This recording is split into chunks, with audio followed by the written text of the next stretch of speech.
انا تايه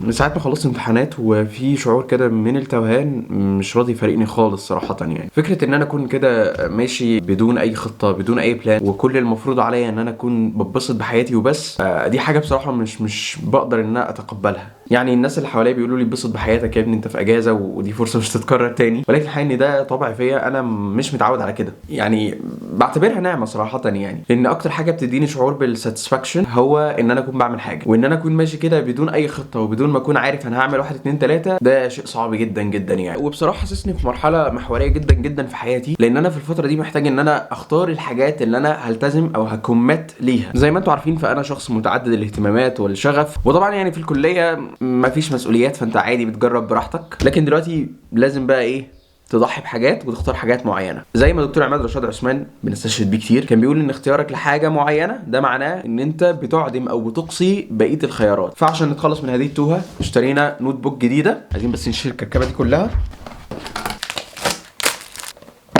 الاشكاليه ان احنا ما بنعملش كده، احنا بنهبد وبنرفص وبنقعد طول الوقت عايزين ناخد كل حاجه، عايزين جمال جميع الاختيارات، عايزين طول الوقت نفضل مختارين ده لكن مثبتين الاختيارات الاخرى، ما نسيبهاش، ما بنقدرش نتخلى، نسمح باعدام باقي الخيارات.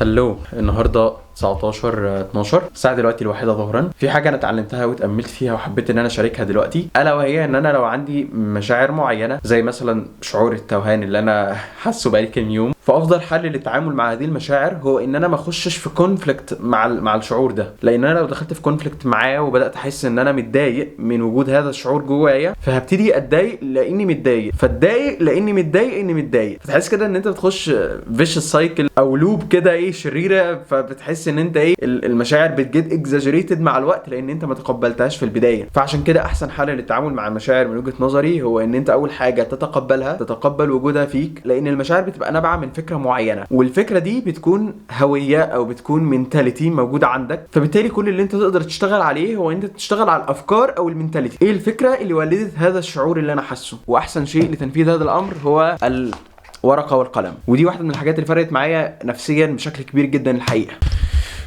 طيب خلينا نشغل اللمبات اللي موجوده ورا دي، نعمله شكل ظريف كده في الاوضه، لكن نغير الشوتر سبيد عشان الفليكرنج اللي بيحصل ورا ده ايه يتوقف. ماشي. انا روقت الاوضه، حاسس ان انا مرتاح نفسيا بعد ما روقتها، وده استعدادا ان احنا نبتدي بدايه ظريفه وجديده. برضو انا مسكت الورقه وقلم وقعدت اعمل زي اطار عام كده او خطه للفتره الجايه انا همشي عليه، بس كلها كانت شخبطه على الورقه والقلم. محتاج بقى امسك النوت بوك الجديده واحط خطه للسنه واحط اهداف اسبوعيه هشتغل عليها. فيعني ادينا بنحاول ان احنا نسعى بشكل ما. هلو، واحدة من الحاجات اللي أنا كنت بحاول أرسخها طوال الفترة اللي فاتت هي عادة الخروج والنظر إلى السماء. أنا كنت سمعت محاضرة للدكتور أحمد عبد المنعم بعنوان النظر إلى السماء، وإزاي إن النظر إلى السماء ممكن يحل كتير من مشاكلنا، أو اللي هي أصلا مش مشاكل، إحنا بس اللي اعتبرناها مشاكل. لما تنظر لقدرة الله عز وجل وتنظر للسماء تدرك قد إيه إن مشاكلك صغيرة جدا، وتدرك إن في حاجات أعظم بكتير جدا جدا من النطاق اللي إحنا حاصرين دماغنا فيها. المحاضرة دي بالمناسبة أنا كنت سمعتها قبل فترة الامتحانات الأخيرة، المحاضرة دي أنا كنت سمعتها قبل فترة الامتحانات، فعشان كده لو لاحظتوا هتلاقوا إن معظم الفلوجز كان فيها صوت الدكتور أحمد عبد المنعم وهو بيتكلم في المحاضرة دي. وده لأني في الفترة دي كنت بحاول أطبق فكرة التسليم أو أتعلم إن أنا إزاي أسلم أمري، وإن أنا أسيب قدر الله سبحانه وتعالى إن هو يسير كما هو، وإن أنا زي ما بيقولوا كده قالت جو. فحسيت إن الفكرتين يعني متعلقين ببعض، فكرة التسليم وفكرة إدراك إن مشاكلي صغيرة جدا. عامل إيه؟ ألف مبروك يا حبيبي. الله يبارك فيك. ليه؟ عايزين ايه؟ مكان ظريف نقعد فيه، واي ثينك ان ده اظرف مكان. انا كان دايما عندي مشكله في الموضوع ده، دايما بحس ان انا عايز اتحكم في كل حاجه، لدرجه ان انا لو عندي امتحان مهم ففي فايلات كتير لازم اخلصها، فتلاقيني بفتح كل الفايلات دي في تابس مختلفه وبقعد اتنقل من كل فايل للتاني عشان انا عايز اخلصهم من غير ما اركز ان انا اخلص فايل واحد بس. مشاريع كتير مفتوحه ومفيش واحده فيهم بتخلص، لدرجه ان انا لو في اللجنه ذات نفسها وعندي اسئله كتير وفي وقت محدد، فانا مثلا مش بركز ان انا اخدها سؤال سؤال واخلصه بتركيز وباتقان، لا ده انا بقرا السؤال وبعدي عليه بسرعه، ولو حسيت لوهله ان في نسبه عدم يقين بعلم عليه واقول هرجع له تاني بعدين واخش على السؤال اللي وراه، ونفس الامر بيقعد يتكرر اكتر من مره. فالمحصله ان انا بعدي على اسئله كتير جدا من غير ما اتقن سؤال فيهم، وده لاني مركز ان انا عايز كل حاجه، عايز اكوش على كل حاجه واتحكم في كل الحاجات دي. فيعني الحمد لله اي ثينك ان انا المشكله بقت واضحه قدام عينيا، وبحاول ان انا اشتغل عليها واحده واحده. ان انا اتعلمت مبدا التسليم، وان انا اليت جو دي اتعلمتها من دكتور عماد رشاد عثمان، والحمد لله تزامنا معاها سمعت المحاضرتين بتوع الدكتور احمد عبد المنعم النظر الى السماء. ممكن اسيب لكم اللينكات الحاجات دي تحت في الديسكربشن. طيب تعالوا اوريكم انا ليه كنت تايه الفتره اللي فاتت. انا واحد من الناس عايز يدي وقت للقران الكريم والعلم الشرعي، تمام. عندي مذاكره الطب، في شغل، وده بيتضمن حاجتين، جرافيك ديزاين وحاجه تانية هي متعلقه بالانجلش، في صناعه محتوى، في قراءه كتب، في تعلم لغه، في رياضه. نسيت اقول لكم صناعه المحتوى في جزء انجلش وفي جزء لغه عربيه. فطبعا ان انا اعمل كل الحاجات دي غير منطقي، وخصوصا ان جزء الشغل ودراسه الطب دولت حاجتين يعني هياخدوا مني وقت كبير جدا. مش بس دراسه الطب، انا هيبقى عندي شغل الامتياز، يعني ده في حد ذاته هياخد مني وقت كبير جدا. فهنا بقى من علامات النضج ان الانسان يعني يتخلى، ان الانسان ما يبقاش عامل زي الطفل الصغير اللي متمسك ومتشعبط بكل حاجه ويليت جو. وانا كنت سالت شات جي بي تي وبصراحه هو افادني، قال لي انت ممكن تقسم دنيتك ل3 اقسام. واحد حاجات اسينشال، الهوا عمال بيطار السكتش ماشي. واحد حاجات اسينشال انت ما ينفعش تتفاوض معاها، دي لازم تعملها، زي القران الكريم والعلم الشرعي ودراسه الطب، دول حاجتين اساسيتين لا يمكن التفاوض معاهم. تاني حاجه الشغل، وده عندي حل من اتنين، اما ان اختار حاجه، يا اما شغل الجرافيك او الشغل المتعلق بالانجلش، او يا اما ادي لده كام يوم في الاسبوع وده عدد ايام تانية في الاسبوع. هنسميها هوايات بغض النظر عن خط الملعبك ده. جزء الهوايات ده والتعبير عن الذات ده بقى ايه، هيبقى في اوقات الفراغ، ده مش هيتخطط له ولا هيتحط له بلان معينه، لكن هيتعمل كده بشكل ناتشرال. فاي ثينك ان انا كده الصوره واضحه والتوهان قل صراحه، يعني الحمد لله رب العالمين. فاضل بس ان احنا نهدى كده ونشتغل. فالحل مع الناس ان هي تخرج من مشاكلها الشخصيه وتنظر الى قدره الله في السماء التي لا يستطيعها احد. فسيدنا ابراهيم نقل المناظره من الارض الى السماء، نقل الاشكاليات كلها بدل ما تبقى مشكلتك مشكله شخصيه. وده اللي بيحصل، ان كتير من الناس بيلحد بسبب ابتلاءات وقع فيها هو. يعني بيحصل ايه، ان الكون مليء بالايات، مليء بالايات، ايات مبهره في كل حاجه، في جسمه وفي الخلايا وفي السماء وفي الارض وفي النجوم وفي الكواكب. الكون مليء بالايات والاتقان. يوم واحد مثلا يحصل له بلاء، هو زوجته تموت، اولاده يموتوا، اهله يموتوا، هو يحصل له بلاء، مش فاهم مرض معين، مش فاهم ليه، فيقول لك مفيش ربنا. يعني انت انكرت كل الايات الكونيه بسبب مشكله شخصيه عندك.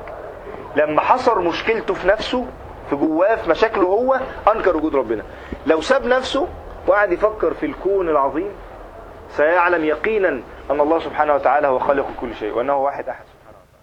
حقيقي الانسان ساعات مش بيبقى محتاج حاجه غير ان هو يخرج خروجه زي دي ويتامل بنفس الطريقه دي، او حتى النظر للسماء مش مقتصر على ان انت تيجي وتبص للسماء بس. يعني النظر للسماء ممكن بقراءه القران او الاستماع للقران، لان ده بيخليك تفتكر ربنا سبحانه وتعالى. فالنظر للسماء مش النظر للسماء بالمعنى الظاهر للكلمه، لكن هو مصطلح اعم من كده. فارشح جدا ان تسمعوا محاضرتين دكتور احمد عبد المنعم، او خلينا نقول محاضرتي دكتور احمد عبد المنعم للدقة اللغوية. فسيدنا ابراهيم عمل نفس الفكرة، ان هم بدل ما ينظروا الى انفسهم ينظروا الى السماء،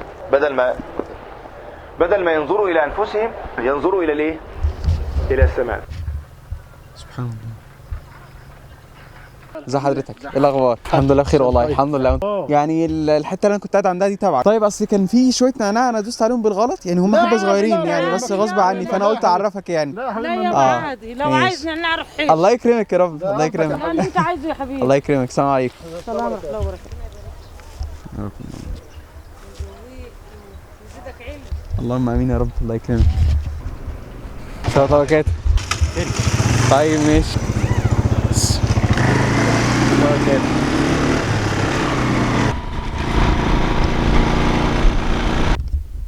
هلو، الساعة دلوقتي 12:10، النهاردة 19 ديسمبر. 12:10 في منتصف الليل، وبكرة السبت ان شاء الله، ومعايا بعض الاشياء كده اللي انا عايز ارتبها. بكرة السبت بداية الاسبوع، بالنسبة لي دايما السبت هو بداية الاسبوع، وطبعا الجمعة المفروض ان هو الاجازة، فده نهاية الاسبوع، الويك اند. طبعا انا حطيت الاطار العام او كتبته هنا بشكل فيه شخبطه، بس كده يبقى عندي تصور. فين بقى النوت بوك؟ ودي بقى النوت بوك الجديده بتاعتنا، اللي المفروض هنكتب بشكل ظريف التو دو ليست بتاعتنا والاهداف الاسبوعيه والاهداف السنويه. طبعا الموضوع شويه بيبقى ستريسفول احيانا، ان انا بحب التو دو ليست بتاعتي يبقى شكلها ظريف، مقسم اليوم بتاعي جزء خاص بالعباده، جزء خاص بالمذاكره، جزء خاص بالشغل بصناعه المحتوى ايا يكن، وبكتبها بشكل ظريف وبشكل منسق كده، وحاجه كده ايه تفتح النفس. وكجزء بيرفكشنست شويه مش بتقبل لو الشكل العام ما كانش مظبوط يعني، بس بحاول ان انا ايه الغي الكونسبت ده، واني اتقبل انه جمال الحاجه فيما وراءها، في المعنى اللي وراء الحاجه زي دي. يعني لو انا بكتب مسج ظريف لحد انا بحبه، فمش شرط خالص ان الخط المكتوب بالمسج يكون خط جميل قوي، لكن المهم ما وراء هذه الكلمات، وانه الكلمات دي كتبت بكل حب وهكذا يعني. فبس يعني خلونا كده ايه نشتغل سوا ونشوف هنعمل ايه.